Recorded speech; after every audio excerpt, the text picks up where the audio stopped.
Bismillahirrahmanirrahim. Alhamdulillah wassalatu wassalamu ala Rasulillah Nabiyyina Muhammad wa ala alihi wa sahbihi ajma'in wa ba'du.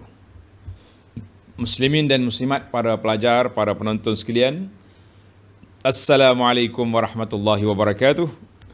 Alhamdulillah, kita masuk ke sesi tanya jawab pagi Sabtu 18 hari bulan Disember 2021 bersama dengan 13 Jumadal Ula 1443. Ini adalah merupakan siri yang ke-54.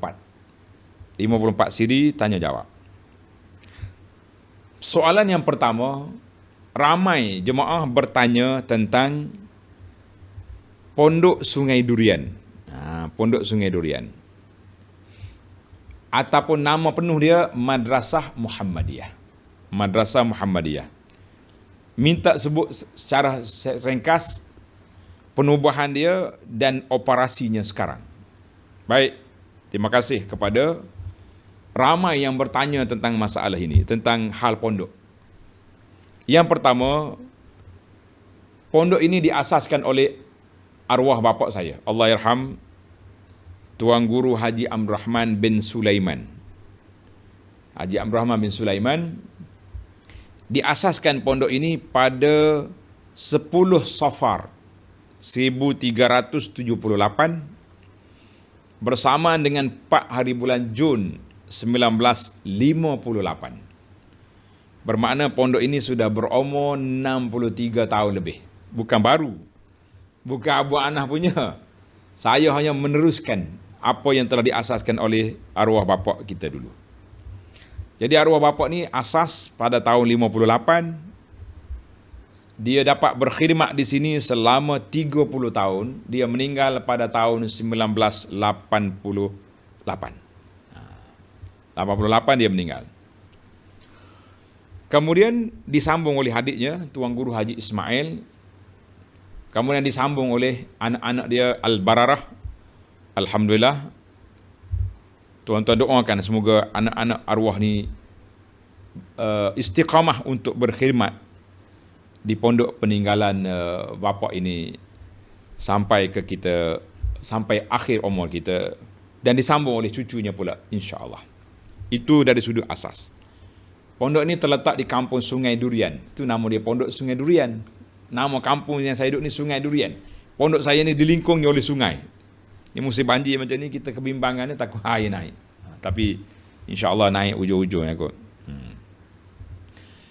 Perjalanan saya tak sebutlah panjang. Tuan-tuan boleh tengok dalam kuliah yang kita sampaikan sempena 60 tahun pondok dulu. Saya dah baca sejarah dia. Tapi dari sudut operasi sekarang ni macam mana? Pondok ni ada 2 kategori. Satu kategori pelajar. Untuk kategori pelajar, kami terima di sini pelajar-pelajar yang berumur 13 tahun. 13 tahun. Pelajar tingkatan 1. 13 tahun, kita ambil pelajar tingkatan 1, 2 aliran. Satu dia panggil aliran pondok saja. Yang ni asalkan pelajar tu baik, juruh kata orang Kelantan, dia nak belajar, tamat darjah 6 di sekolah kebangsaan, kita akan terima di sini. Kita cuma tanya dari sudut pandang sikit-sikit, dia tak ada CJA ke B ke apa, itu bukan syarat-syarat. Syarat dia berkehendak, ada semangat nak belajar, insya-Allah kita terima. Tak ada. Oh, dia tak ada A, Ustaz. Saya tak tanya apa A. Yang tanya-tanya dia nak ngaji ke tak? Sebab kita bimbang, takut jadi pok ndak, bukan anak ndak. Apa makna pok ndak? Apa makna pok ndak? Pok ndak tu mana? Bapak yang ndak, anak tak ndak. Ini tak jadi. Buat mari hak cerdik ke, hak bodoh ke, dua-dua tak jadi belaka. Tapi kalau anak ndak, direstui oleh bapa dan ibu juga ndak, insya-Allah. Walaupun anak ni peringkat awal tak cerdik, mari sini kita latih dia, kita asuh dia paling tinggi, paling rendah darjat, dia boleh jadi lebay kampung. Alhamdulillah. Tuan-tuan masuk kampung-kampung mana sekarang ini pun ramai di kalangan pelajar-pelajar kita lepasan alumni daripada pondok kita ni. Alhamdulillah. Khususnya kawasan Kelantan juga, dia panggil Kelantan Selatan ni. Dan Satu lagi aliran dia panggil tahfiz. Dia mengaji pondok tapi dia hafal Quran. Yang ni kita ada interview. Interview, umur 13 juga, interview. Kita tengoklah kemampuan baca Quran dia, pencapaian akademik dia, kalau ada A, 1A, 2A ke, lagi baik. Pencapaian penilaian kafar dia. Sebab hafal Quran ni bukan mudah. Nak kepada turbo, engine tu kena turbo, ada kekuatan untuk hafal. Kan, bukan setakat baca saja lain, hafal lain. Jadi kita ada pilihan. Jadi dua sebelum PKP, pelajar kita di sini hampir 300 orang. Pelajar yang masuk kelas. Ada pun yang lebih pada tu, umur 15, 16, umur 20, kita tak terima sebab kita tak ada tempat. Tempat kita terhad. Tempat kita beri ruang kepada anak yang baru nak belajar. Kategori yang kedua, warga emas. Warga emas, bila umur warga emas ni? Selepas 50 ke atas. 50, 60 kita akan terima, insya-Allah. 50 kena tengok keadaan. Ramai juga yang datang ni umur 50. Sehat molek lagi. Kata orang Kelantan, segar mega lagi. Kan? Mari. Dia sibuk bisnes sana, mengembara sini. Kita kata, saudara, pakcik, abang, kakak belum sesuai lagi duduk di pondok. Sebab pondok saya ni ketat sikit undang-undang. Kita tak mahu orang melilau sana sini, bersana sini. Orang kata duduk berderak sana sini, duduk pondok seminggu, berderak seminggu, lah. Duduk sini. Balik sekali-sekala ke kampung kerana ada urusan, dibenarkan. Anak awak nak duduk sini, kena istiqamah. Yang sederhana, pertengahan, kenapa tak terima? Umur 30, 40. Bukan tak terima, tak ada tempat. Zaman saya masih lagi remaja, Allahyarham bapak ni dia terima semua. Bila dia terima semua, orang yang umur 30, 40 masih lagi beranak. Di pondok ni tuan-tuan, tak ada aktiviti banyak. Kita belajar aja. Habis pukul 10 malam, tak ada aktiviti. Aktiviti nak pergi duduk buah kedai kopi, tidak dibenarkan. Aktiviti nak tunggu TV, tengok Agusti, tidak dibenarkan. Habis, jadi bila balik pondok, setiap tahun kau duduk beranak. Pondok kecil. Sampai seorang tu dia sambung pondok, 3-4 pondok jadi pondok dia. Sebab anak dia setiap tahun dapat. Setiap tahun kena tahnik, kena cukur, kata orang. Jadi itu rahsia kenapa saya pun ambil keputusan, kita yang orang yang masih belum pencen beranak, biar dia beranak dulu di kampung. Selesai semua hal ni, nak mari duduk pondok, marilah. Tapi syaratnya, sudah tidak ada lagi hubungan dia dengan kesibukan dunia. Itu je syarat-syarat dia. Ni ramai orang nak datang, dia kata kalau kita nak datang sekali-sekala, macam ahli-ahli jemaah kita ni, ahli jemaah masjid, jemaah kuliah kita ni, nak mari sekali-sekala untuk apa ni, untuk mengaji, untuk nak tengok lawatan ini, boleh tak boleh? Oh, sangat dialu-alukan, tuan-tuan saya datang, kan, saya mari. Jadi kita akan terima, dan ada tempat, ada homestay pondok, ada pondok bilik-bilik yang untuk kita tak ambil sewa sangat lah, kita ambil derma je. Jadi boleh mari lawatan, insya-Allah. Yang dah pencen beranak boleh tinggal di sini, yang tengah duk beranak lagi mari melawat, mari berjalan dulu dah, insya-Allah.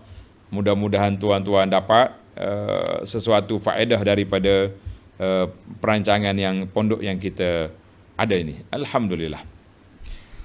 Itu je. Jadi warga pondok kita keseluruhannya sebelum PKP hampir 600 orang. Oh, dari sudut bayaran pun nak tanya juga. Dari sudut bayaran, tidak ada bayaran khas. Pelajar-pelajar, dia bagi derma RM20 sebulan. Kemudian untuk bayar makan, kita ada RM150 yang mampu bayar.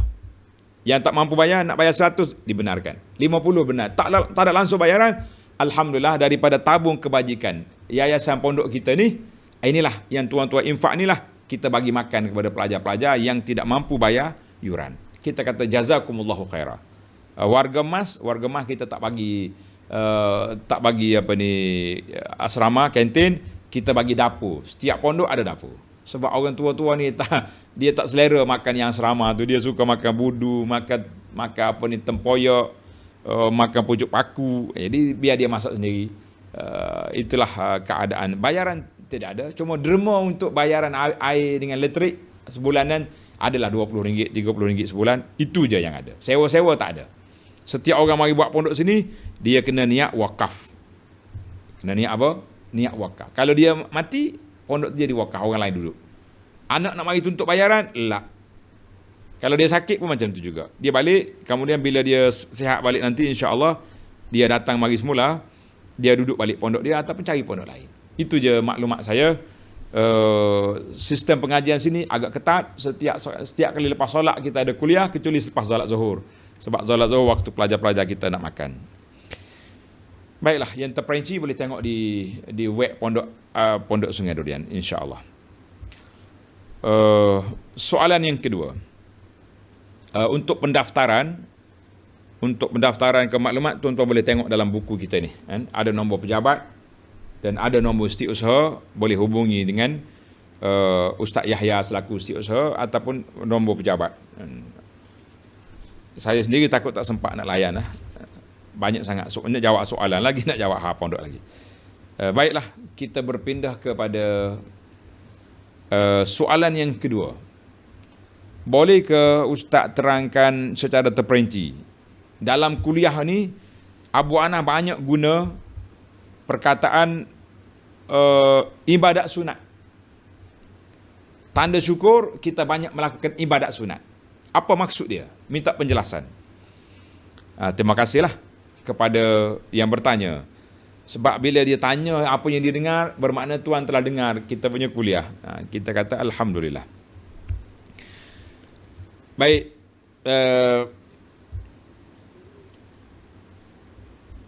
Ibadat sunat pelengkap kepada ibadat yang wajib. Dalam hadis Nabi SAW sebut dalam hadis salat duha pagi tu, kullu sulama minan nasi alaihi sedekah. Nabi kata setiap sendi kita ni patut kita sedekah. Tapi cukuplah dengan kamu salat 2 rakaat duha. Itu hadis dalam Bukhari Muslim, hadis Abi Hurairah. Nabi sendiri solat malam sampai bengkak kaki. Bila Aisyah tanya kenapa Rasulullah, Nabi kata afala akuna abdan syakura, tak patut aku jadi hamba bersyukur.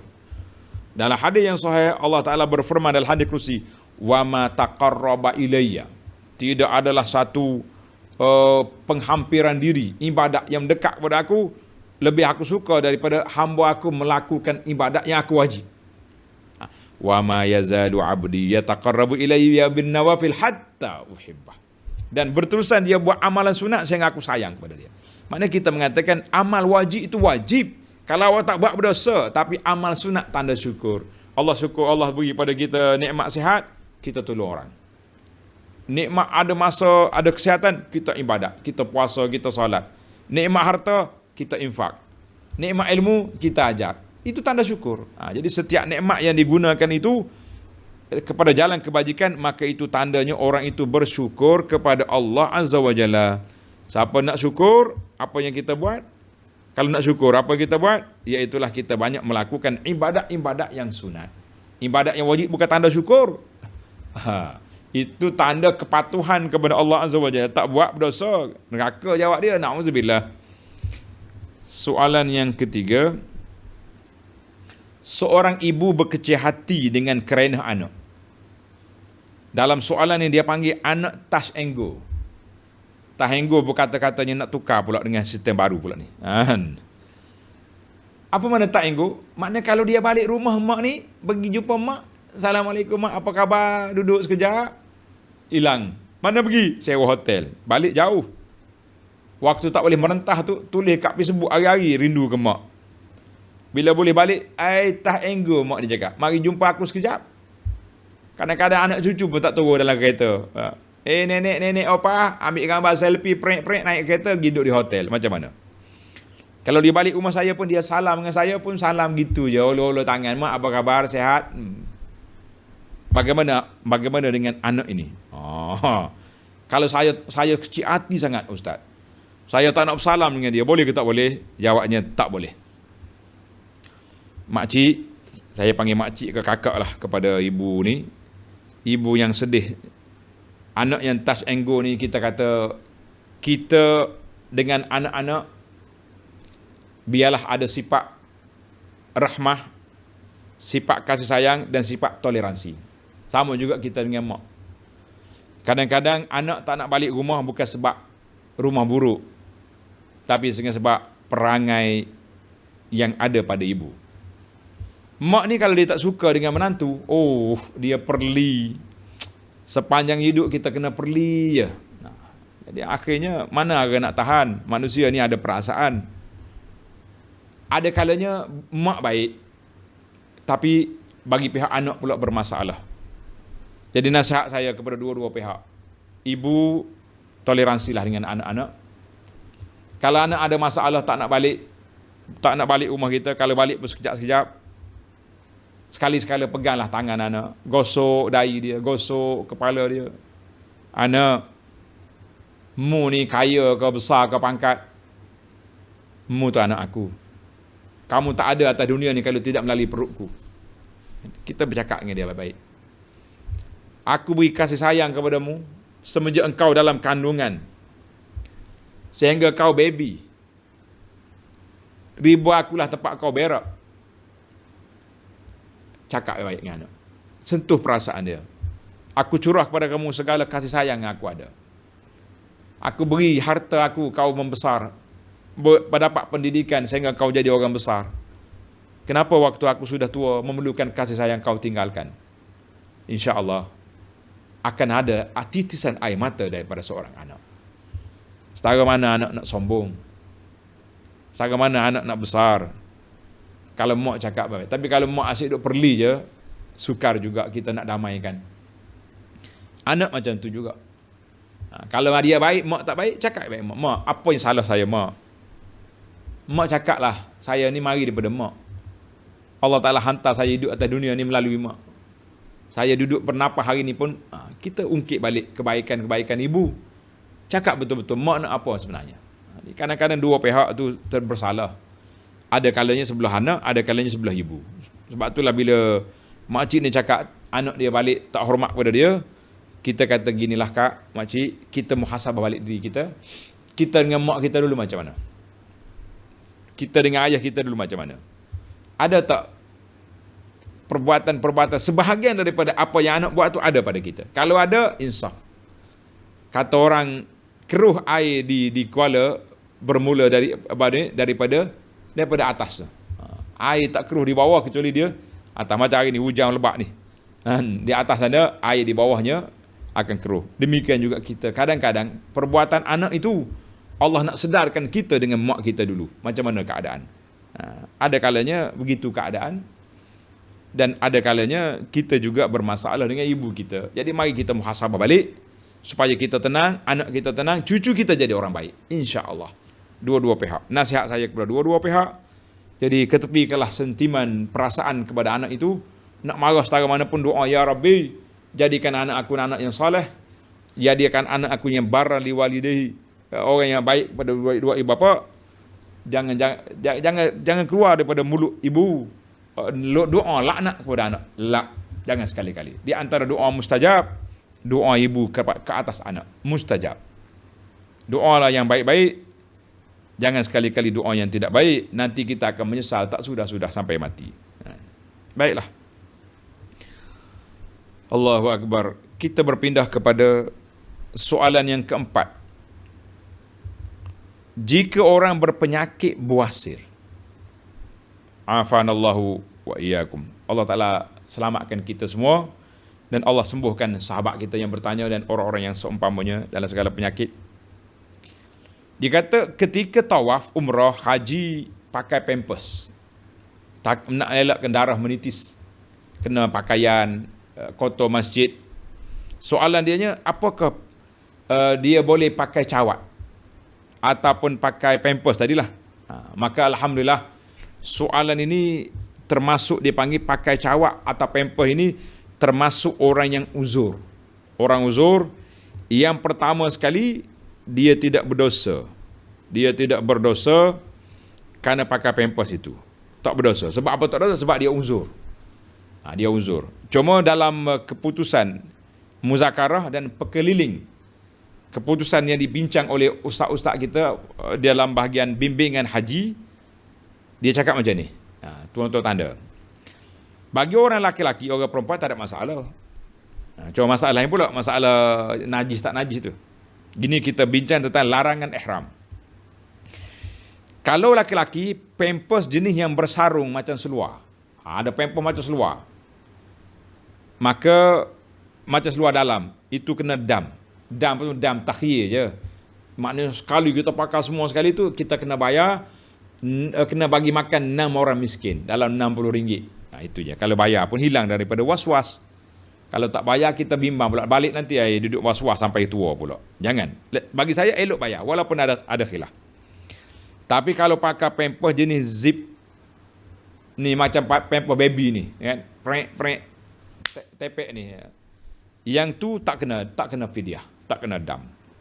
Jadi alhamdulillah jawapannya jelas kan. Terima kasih kepada sahabat saya yang duduk di bahagian bimbingan haji ni. Alhamdulillah mereka kata kita sudah ada garis panduan yang dikeluar oleh pihak bimbingan haji di bawah tabung haji JAKIM. Ana suka. Ana selalu ikut majlis muzakarah. Dia panggil muzakarah haji peringkat kebangsaan. Sebab setiap tahun tu ada je soalan-soalan baru daripada masyarakat. Jadi sekarang ni soalan tentang ni kalau pergi kena pakai mask. Kita orang perempuan tak boleh tutup muka dalam ihram. Macam mana hukum? Jadi ada perbincangan di situ. Baik, saya pergi kepada soalan yang kelima. Soalan ni saya tak nak jawab, tapi admin kata oleh kerana banyak sangat soalan menunjukkan belum ada kefahaman. Iaitulah soalan saya pergi masjid nak dengar kuliah. Bila sampai masjid, ustazah sedang mengajar. Adakah saya perlu tahiyatul masjid dulu atau terus duduk dengan kuliah? Jadi soalan ni banyak kali berulang. Kalau tuan-tuan tengok dalam YouTube, sudah ada video-video pendek yang kita huraikan, tapi saya hurai sekali lagi di sini. Jawab dianya, bila kita masuk masjid, hak masjid. Dia panggil hak masjid. Hadis Nabi yang sahih, Nabi SAW bersabda, "Iza dakhala ahadukumul masjida fala yajlis." Bila seorang tu masuk masjid, jangan duduk sehingga dia solat dulu. Jadi kalau kita ni kata kuliah duha, kita masuk orang sedang kuliah, kita jangan pergi solat depan imam, depan ustaz, depan ustazah. Luahkan lagi masjid tu, masuk dah, berselindung di sebalik tiang ke di sebalik tirai, kita solat kat situ. Nak solat apa ni? Kalau solat waktu tu solat duha je lah. Tak payah pula tahiyatul masjid 2 rakaat, duha 2 rakaat. Lama pula masa. Jadi kita masuk sekali je, solat tahiyatul masjid ataupun solat duha 2 rakaat, kemudian kita pergi duduk di majlis ilmu yang sedang berjalan. Jadi dua-duanya dapat. Saya ingat tolonglah maklum kepada sahabat-sahabat masalah ini. Sebab dia kata saya pening ustaz. Bila ada kita solat sunat kena sindir. Ustaz cakap solat sunat tahiyatul masjid tu sunat, dengar dia kuliah ni wajib. Kita kata siapa memperwajibkan dengan kuliah dia tu? Kadang-kadang kuliah dia tu ada yang kuliah yang berbentuk wajib seperti fardu ain yang kita belum tahu. Ada yang berbentuk perkara sunat seperti duduk cerita huraian. Jadi kita kata ini juga dalam sunat. Ada pula penceramah ni pula bahasa jenis kaki hentam orang, kan? Duduk cerita benda pelik-pelik, cerita hadis palsu. Tiba-tiba nak mewajibkan dengan kuliah dia. Kita kata berlaku adil lah, kan? Sedar dirilah kita sebelum nak mewajibkan orang lain tu. Soalan yang ke-6, adakah jika kita kaya dan sihat tanda Allah sayang? Saya tak tahu penanya ni ikut kuliah kita pagi-pagi ke tidak.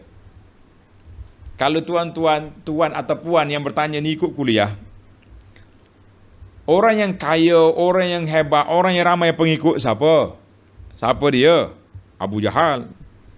Pengikut dia lebih ramai daripada pengikut Nabi SAW.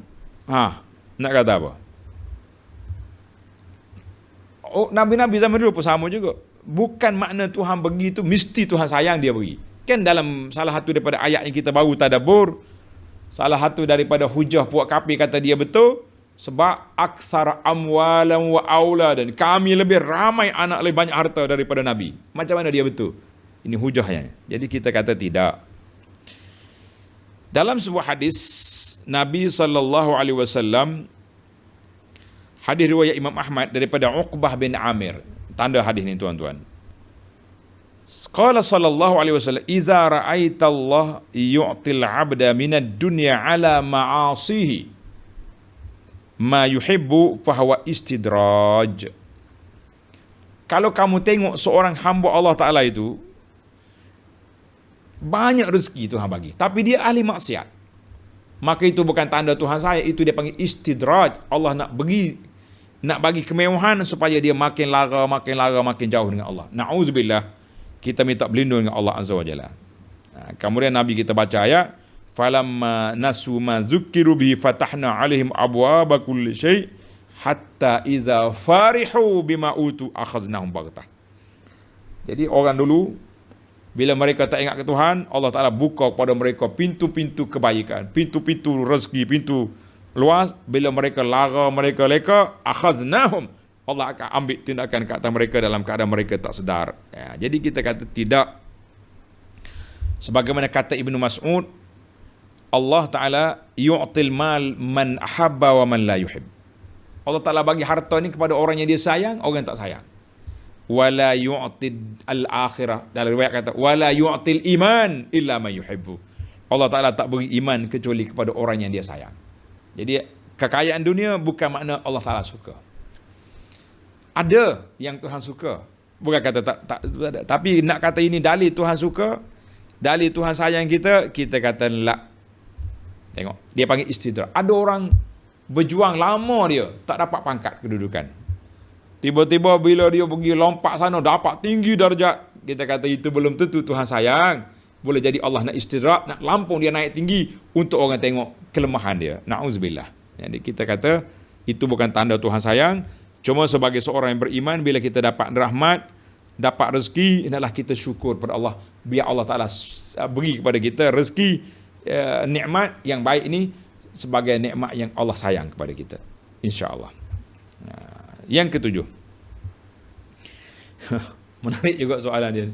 Kalau seorang tu masbuk, lambat masuk dalam solat berjamaah, dia mari-mari imam duduk solat dah, kan? Adakah bila dia ikut berjamaah dia takbiratul ihram, takbiratul ihram kemudian ikut imam, ataupun cukup dengan dia ikut imam pakai niat dalam hati? La, niat dalam hati. Takbiratul ihram itu dia panggil takbir nak masuk kepada solat. Itu dia panggil takbiratul ihram. Niat dia serentaklah dalam hati. Allahu Akbar dalam hati, sejak aku saya solat zuhur, kemudian kita pun masuk sekali dengan imam, ikut imam. Kalau imam baca, baru tengah baca surah lagi, kita baca Fatihah. Kalau imam tak sempat dah, Allahu Akbar, dia rokok je. Fatihah tu gugur, ditanggung oleh imam. Jadi jawapan saya di sini kepada soalan ini saja. Soalan, mana kalau orang masbuk datang, mesti dia kena niat niat takbiratul ihram dulu. Kemudian baru kita teruskan ikut imam di mana dia berada. Cuma khilaf lah ulama ni. Contohnya, iza adrakahu sajidan. Kata Imam Nawawi, dia kata kalaulah imam tu masuk, wa in adrakahu sajidan, kita masuk imam tengah sujud. Ini fiqh Syafi'i ni sebenarnya, nama Syirazi, kita Al-Muhazzab. Kabbara lil ihram, kita hanya takbiratul ihram, Allahu Akbar, thumma yakhirru sajidan bila takbir, kemudian kita sujud, tak payah takbir lagi dah. Kita takbir yang pertama tadi, Allahu Akbar, terus turun, pergi duduk sekali dengan imam. Ketika dia sujud ke, dia duduk di tahiyat awal ke, dia duduk di antara dua sujud ke, kita duduk di sana min ghairi takbir. Wa min ashabina, Syirazi kata ada juga ulama kata dia kena takbir juga untuk nak turun sujud. Wal mazhab awal, yang mazhabnya tak payah takbir, takbir mula-mula masuk dia.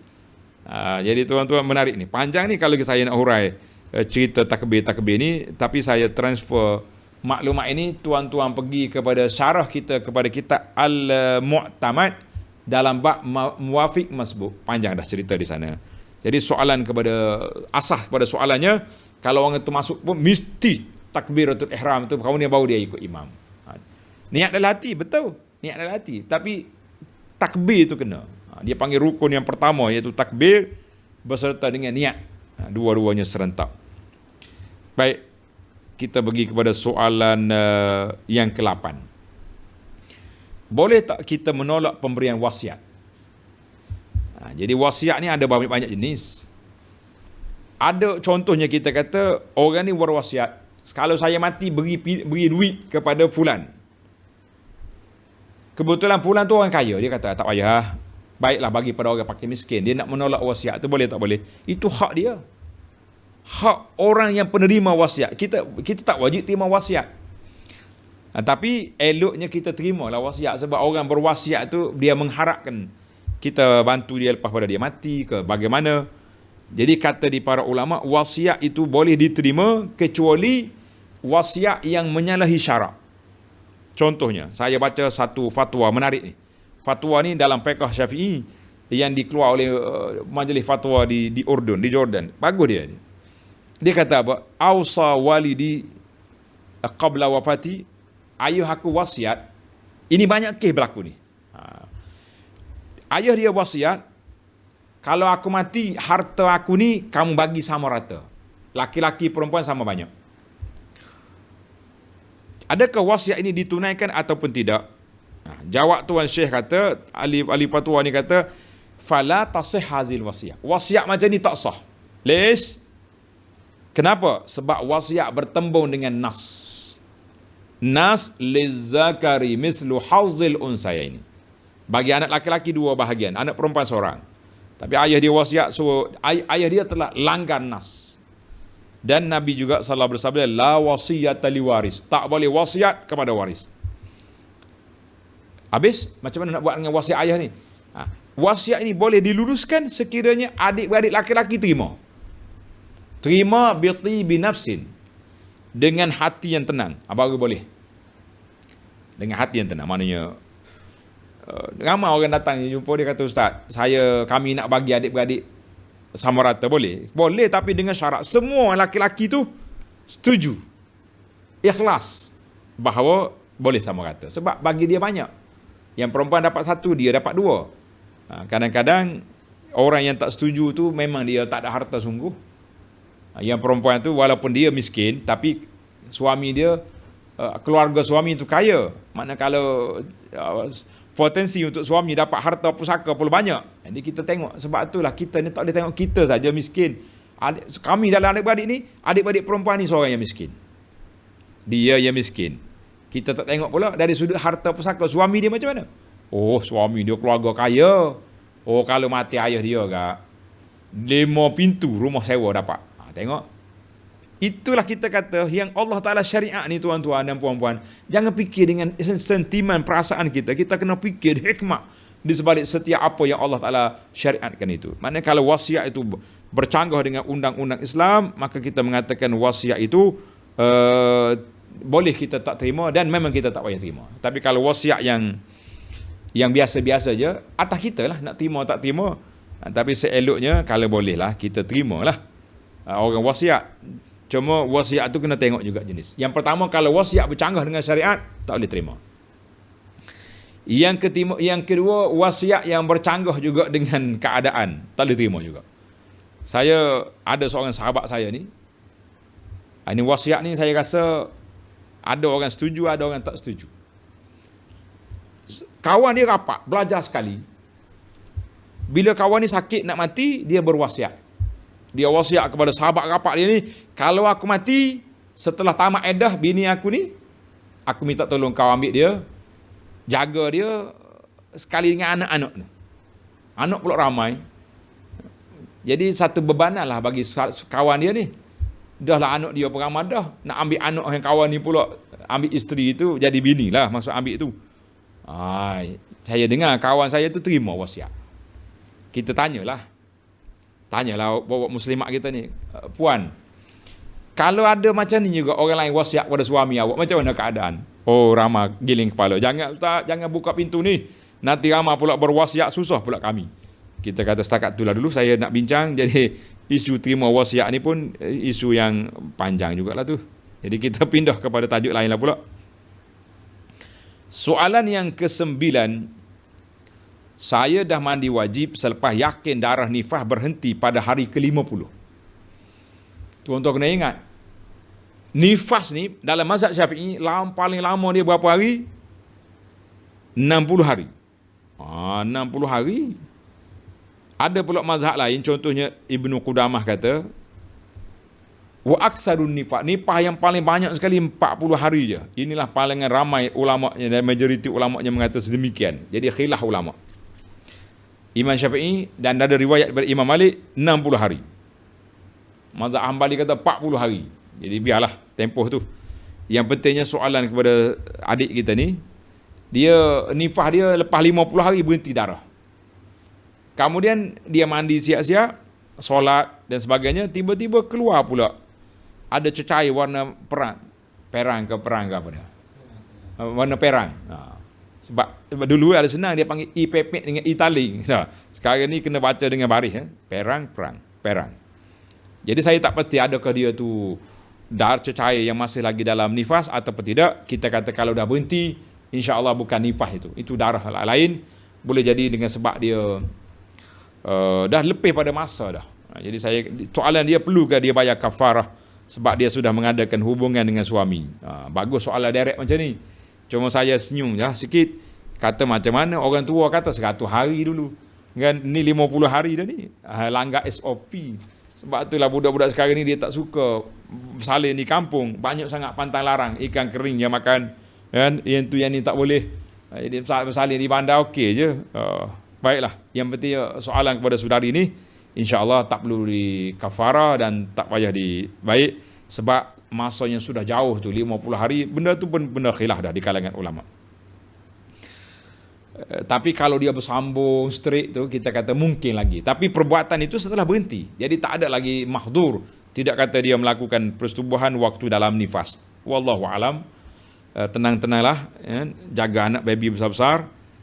InsyaAllah Allah Ta'ala ramaikan pula zuriat yang baik, insyaAllah. Soalan yang ke-10. Saya nak tanya pasal kain sutera. Ada orang kata orang perempuan tak boleh pakai kain sutera untuk solat. Pakai kain sutera tu boleh, tapi buat solat tak boleh. Sebab dia ni asal daripada ulat. Macam-macam dia punya soalan. Jadi saya tengok fatwa Pak ulama mengatakan al-harir mubahun lin nisa. Harir maknanya sutera itu harus bagi orang wanita.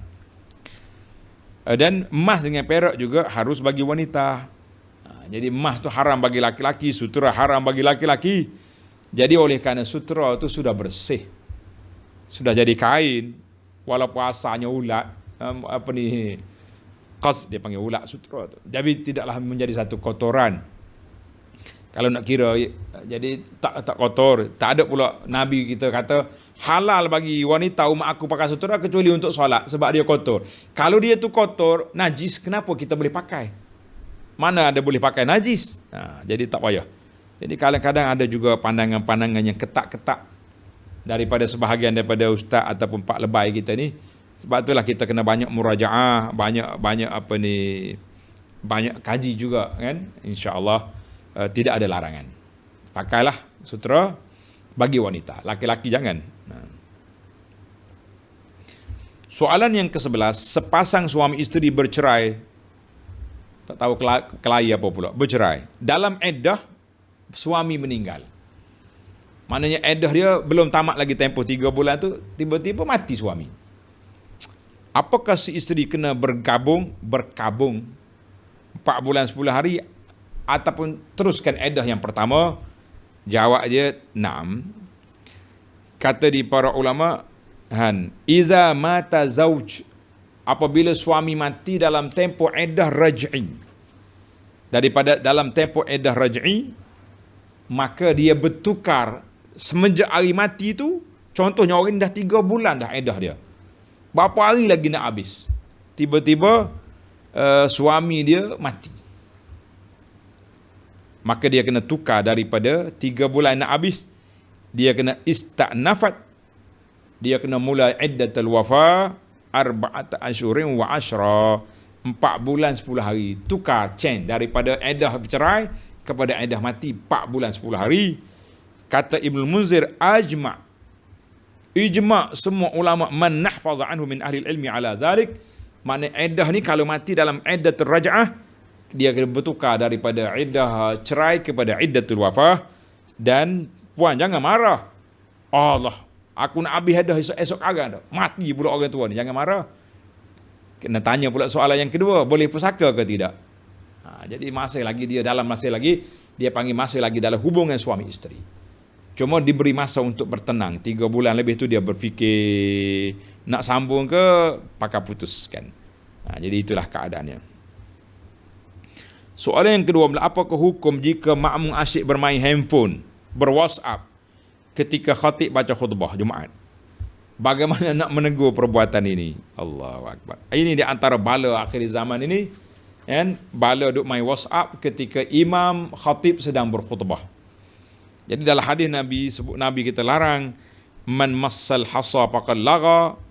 Siapa dia main anak batu sedang khatib berkhutbah dak lara, sama juga orang duk main WhatsApp tu.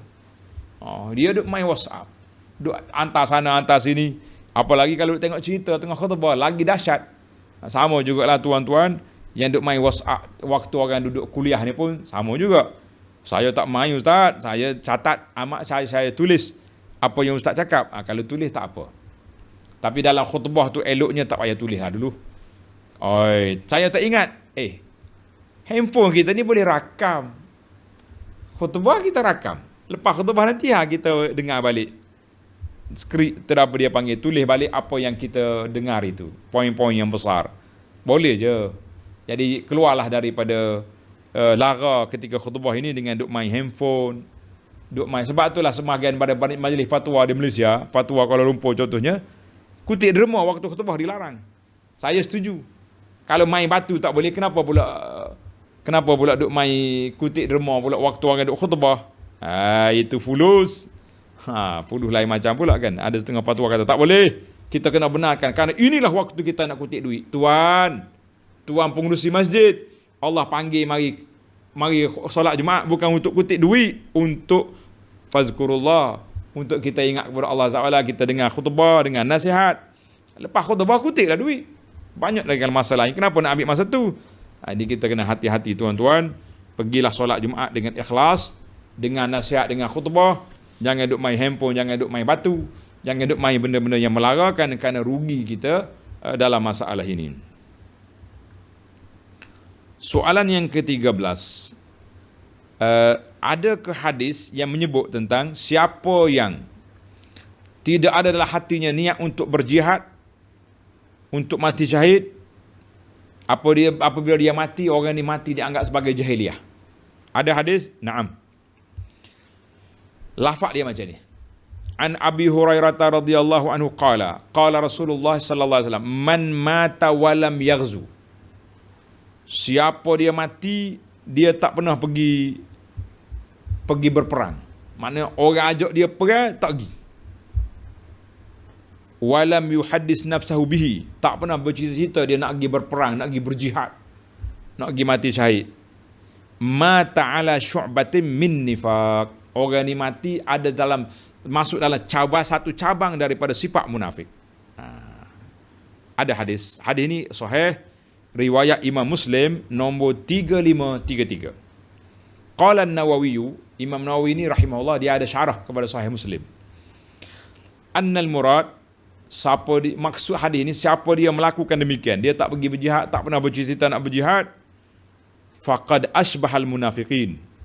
Orang ni dianggap macam ada perangai munafikin yang selalu lari daripada berjihad. Lari pada berjihad. Jadi kita jangan buatlah gitu. Sebab tu kita kena letak dalam hati kita, ya Rabbi, sekiranya ada jihad Islami untuk berlawan dengan orang kafir yang menghina Islam, saya bersama mereka. Niat. Jangan tulis-tulis di Facebook, nanti kena tangkap pula. Dia kata ni teroris mana pula ni. Niat dalam hati kita, mudah-mudahan kita selamat daripada sifat apa? Sifat munafik. Na'udzubillah. Yang ke-14, apakah hukum menonton wayang jika suami mengajak untuk aktiviti keluarga? Kita kata inilah contoh bapa yang baik. Ajak anak pergi panggung wayang. Kita nak ajak anak pergi masjid. Dia kata, ustaz, sekali-sekala kita nak relax, pergilah ke taman bunga, ke tempat-tempat yang baik-baik. Nak pergi ke panggung wayang ni buat apa? Satu keluarga nak tengok benda. Panggung wayang ni, cerita baik lah Ustaz. Setara mana nak baik? Kalau wanita tak tutup aurat dalam pelakon-pelakon. Cerita pula bini orang jadi bini orang. Dia tu isteri orang, tapi dalam lakonan jadi bini kawan tu. Bang, ayang, apa benda ni. Semua tu cerita-cerita kazib.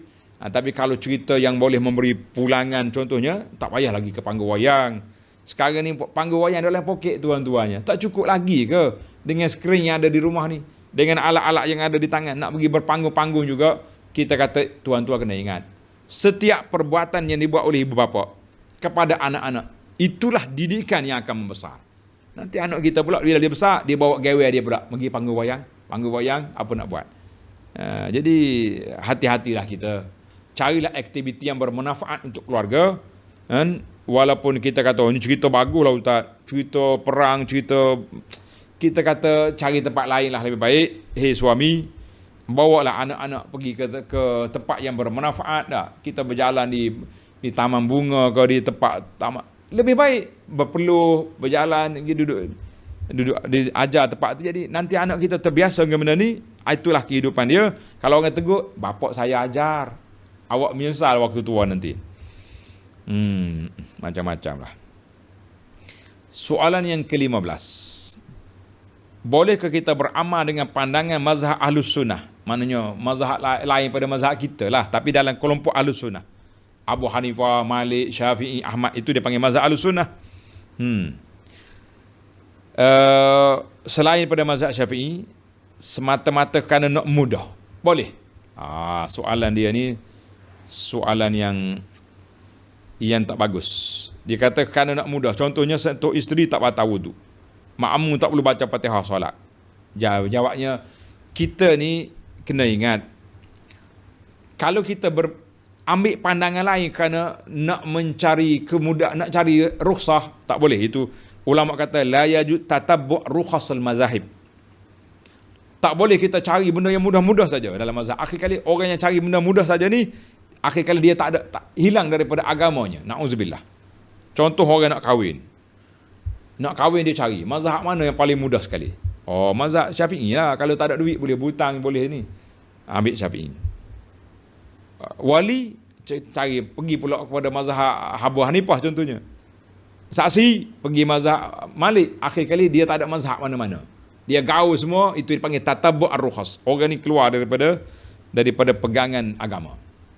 Tapi kalaulah kita berpindah mazhab tadi dengan sebab maslahah, maka boleh. Contohnya sekarang ni kita nak pergi Mekah. Di Mekah tu kita akan bercampur di tempat tawaf lah khususnya, sebab di situ wajib kita kena ada wudu. Jadi pihak muzakarah tabung haji memutuskan bahawa harus kita guna mazhab muqabilul asah, pandangan yang lemah dalam mazhab Syafi'i, dan kita taklid kepada mazhab lain. Mazhab Abu Hanifah, mazhab Imam Ahmad yang kata, Malik yang kata tak batal wuduk tu. Kita kata alhamdulillah ada kelonggaran. Tuan-tuan jangan lupa kita bayar zakat dengan duit ni. Ambil daripada mana? Mazhab Abu Hanifah contohnya. Kenapa? Kerajaan tengok maslahah. Kalau bayar dengan berah, nak letak mana berah? Majlis agama tu rasa tiga gudang besar kena buat beras. Akhir kali Pak Imam nak beraya pun dengan atas beras. Jadi dengan adanya pandangan boleh bayar dengan qimah, dengan harga, tenanglah keadaan. Jadi kita kata macam itulah. Jadi kita jangan tasyahi. Pindah mazhab kerana suka-suka, tidak. Tapi kalau berpindah kerana maslahah, kerana dalil yang jelas, kerana keperluan, kita kata alhamdulillah ada kelonggaran. Sahabat-sahabat kita dalam panel-panel syariah di bank, dia kata kalau terikat dengan satu mazhab, banyak produk tak lulus. Jadi kita ambil pandangan-pandangan dalam kelompok Ahlus Sunnah yang membenarkan. Sebab itulah tuan-tuan dan puan-puan, cara pendekatan yang ana bawa sendiri, saya suka sebut mazhab-mazhab. Mazhab ni boleh, mazhab ni tak boleh. Dan pendapat yang kata boleh, ini dalil dia. Supaya tuan-tuan belajar. Ada kalanya kita perlu pada pandangan itu. Ada kalanya kita perlu pada pandangan itu kerana pandangan itu lebih orang panggil lebih senang, lebih relevan, dan dalil dia pun kuat. Jadi kita kata alhamdulillah. Ni ada tidak orang bila kita sebut pandangan mazhab ni, awak ni ajar orang kampung bermain dengan dalil, bermain dengan mazhab. Saya tak ajar bermain tuan-tuan. Saya ajar mereka faham agama. Saya nak bagi kemudahan kepada dia. Sebab kadang-kadang terlalu sempit, benda yang boleh diperluaskan, kenapa nak sempit? Dalam agama ni. Jadi kadang-kadang kita dalam bab perkara yang boleh ditoleransi, boleh berlapang dada, kita ketat. Benda yang patut diketatkan dalam masalah akidah, kita buka luas-luas. Apa salah. Kan? Jadi kita kena faham macam tu. Soalan yang terakhir ini bukan jawapan, tapi pandangan. Dia kata, adik saya setiap malam mengambil bacaan Al-Fatihah 10 qiraat, 14 riwayat. Dia belajar daripada itu. Ada ke tentang Naam. Masalah ini masalah qiraat. Masalah riwayat ni memang ada. Kalau orang belajar bab qiraat, dia panggil, kami di Kias, saya kempen sikit lah tempat saya mengajar ni, di Kolej Islam Antarabangsa di Kias di Lempuri ni, kita ada satu jabatan Al-Quran. Di dalam jabatan Al-Quran ini ada alhamdulillah asatizah kita yang ada kepakaran dalam bidang qiraat. Mereka belajar dengan syekh-syekh di Shubra, di Mesir, belajar dengan sana sini, ada sanak dianya. Jadi kalau pelajar-pelajar yang berminat, kita mari masuk. Paling rendah diploma qiraat. Ada. Marilah mengaji di Kiah ni. InsyaAllah. Tempat lain ada juga, biar pensyarah dia lah, kempen. Saya kena kempen tempat saya bertugas kan. Tapi di pondok saya ni kita tidak ada qiraat banyak. Kita aja satu syekh ada, boleh mengaji qiraat, tapi orang nak mengaji pula tak cukup syarat. Jadi perkara ini ada, jangan takut, cuma kena betul-betul dapat maklumat lah daripada keluarga tu, ustaz mana yang kau belajar tu. Kalau ustaz tu betul-betul mahir, ada sanak qiraatnya, kita kata alhamdulillah. Tapi kalau dia main-main ya ustaz tu, main orang panggil pandai-pandai aja, itu bahaya juga. Quran ni tak boleh main-main. Kita kena belajar sungguh-sungguh. Tamaklah kita untuk sesi tanya jawab hari ni.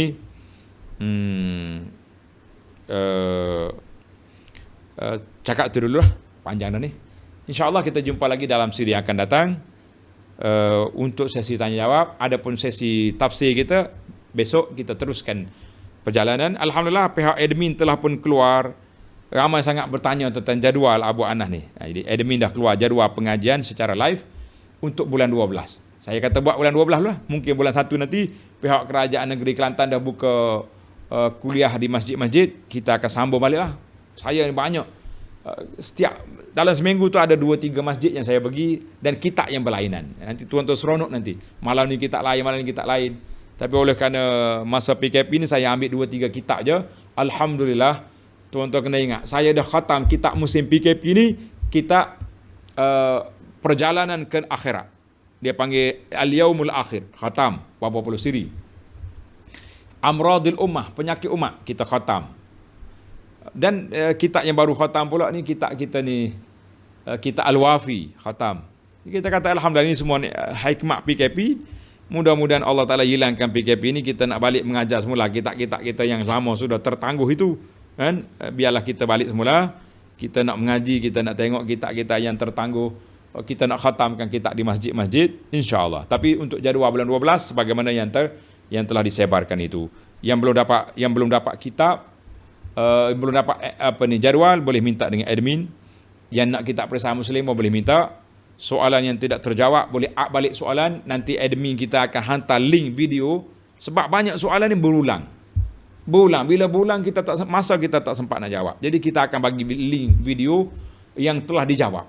Soalan musafir, soalan jamak, soalan benda-benda yang sama ya. Solat sunat 4 rakaat. Saya kata saya dah jawab. Bila jawab dia minta link pula, tuan-tuan. Tolonglah mengembara cari ilmu ni. Jangan nak kumpayakum belaka. Wallahu alam.